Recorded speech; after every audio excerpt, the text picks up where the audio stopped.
Ay, dadan, yan ko. Oh, nano. Yung ko din ay. Ay, Dalay. Ano ginabatsyag mo? ay. Nag-udo pa na kay may sipon.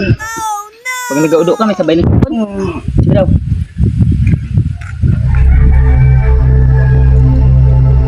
Natural man lang ina. Ang pagtakhan mo, kung pagsip nga mo, may sabay na udo. Nagtuto ka sa gali. Ang dahon sa labnog. Magtampos ka sa sa sulod sa tulo ka tuig. 3 times a day. Pero adlaw. Tapos ang natipon mo to na sugad hasta patulo ka tuig. Trabaho sad ka sako. Ang dahon pakaladkadan mo. Tipunon mo gada. Pakaladkadan mo sa container na tubig. Tapos ang bilin dapat sa baso. Ayaw gati kalimot. Kaya di ka maayo. Oh my God. God.